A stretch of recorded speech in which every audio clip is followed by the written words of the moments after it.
I scored 698 on the college entrance exam, 5th in the entire city. My mom slapped her chopsticks down on the dinner table. All right, we'll go by that number, 698 UN a month for living expenses. My mom thought the number was lucky. My dad nodded too, saying it was plenty. My brother and sister-in-law agreed. They said I was smart enough to make it last, and it would teach me to be independent. I looked around the table, swallowed a bite of cold rice, and said nothing. For 4 years of college, I worked 5 part-time jobs, lived on plain buns, and even stayed in a basement. I never asked my family for another cent. 5 years later, I was making 59,000 UN a month.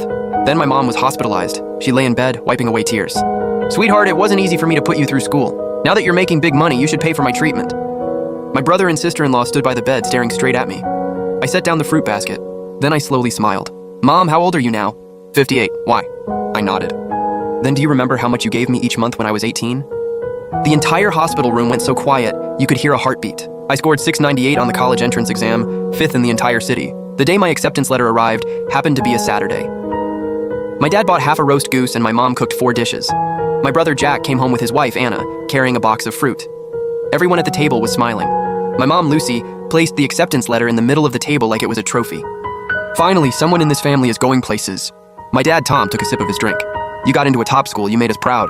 My brother picked up a goose leg and put it in Anna's bowl. Anna smiled at me. Amy, you're amazing. Once you graduate, you'll definitely make more than your brother. I was naive back then. I thought the dinner was meant to celebrate me. I thought they were smiling because they were truly happy for me. Then my mom tapped her chopsticks against her bowl. We also need to get your college allowance straight. The table went quiet. I looked up at her. She picked up the acceptance letter. She looked at my score again and thought 698 was a lucky number. She smiled, completely satisfied. We'll use that number, 698 UN a month for living expenses. The chopsticks in my hand froze. I thought I'd heard her wrong. Mom, the school's in the provincial capital. Even the cheapest cafeteria meal costs over 10 yuan. The smile faded from my mom's face. You haven't even left yet, and you're already complaining it's not enough? My dad frowned, saying it was plenty. Then my brother spoke up. Amy's smart. She'll figure out how to stretch it. Anna nodded along. Girls shouldn't spend so freely. College is supposed to toughen you up. I looked at them.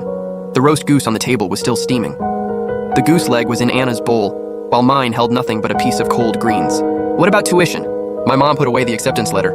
We'll pay the tuition. Her voice turned firm. Don't forget, the only reason you can attend this university is because this family paid for it. Whatever warmth I had felt slowly sank away. My dad took another sip. Your brother's grades weren't good enough back then. He never got that chance. Jack laughed and said he was doing just fine now. Anna immediately jumped in. Exactly. Jack runs a store now. He's under a lot of pressure. My mom nodded. Your brother and his wife are about to upgrade their car. You're going off to college, so act like an adult. Don't burden this family. I stared at her. The family is paying for Jack's new car? My mom shot me a look. Your brother's a man. He has to look the part. My dad spoke up too. You're just a girl. Your education has already cost this family plenty. I suddenly had no idea what to say. That year, I was 18 and had just ranked 5th in the entire city. When my teachers came to congratulate us, my mom smiled so hard in front of the neighbors that her eyes turned into crescents. She said I had done her proud. She said I had brought honor to the family. But once the door closed, all that pride was worth just 698 yuan a month. My brother pulled out his phone and showed me a car. Amy, what do you think of this color? On the screen was a brand new car with a 68,000 yuan down payment. My mom leaned over to look. She said it was a good one and would make them look respectable. Mom, the salesman said there's a discount if we put down a deposit before the end of the month. Then put it down. I looked at her. Mom, you just said money was tight. Lucy looked up at me. Your brother buying a car is important. She set down her chopsticks. You'll be eating and living on campus. What else could you possibly need money for? Books, course materials, transportation, my phone bill. Anna laughed. Amy, don't start counting the family's money before you've even earned any. My brother looked at me too. If you're really short on money, get a part-time job. My mom jumped right in. Exactly, college students work part-time all the time. It was like she had suddenly found the perfect solution. Your grades are great. Somebody will definitely hire you as a tutor. My dad nodded. You can't be too spoiled. One sentence after another, they boxed me in until I had no way out. I lowered my head and swallowed another bite of cold rice. The grains were hard and stuck in my throat. That night, my mom came into my room and placed a bank card on the desk. Your tuition's in this account. I reached for it, but she held the card down. I'll transfer your living expenses on the 1st of every month. I asked if it would be 698 yuan. She said yes. What if it's not enough? She looked at me and her expression turned cold. Then figure it out yourself. I stayed silent, then she continued. Don't act like you're being wronged. Your brother never went to college. He went out into the world early and suffered. You get to sit in a classroom. That's a privilege. I looked at the bank card.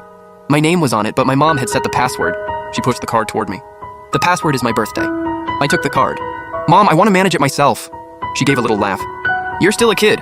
Once the money's in your hands, who knows what you'll blow it on? I gripped the card and said nothing else. The day before school started, I packed my bags.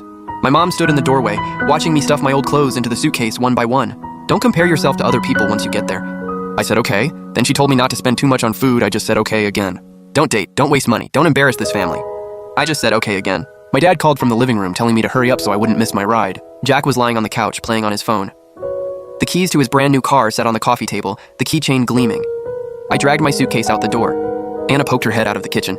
Amy, study hard. When you're making big money someday, don't forget your family. I paused and looked back at her. She smiled so naturally, like it was just a joke.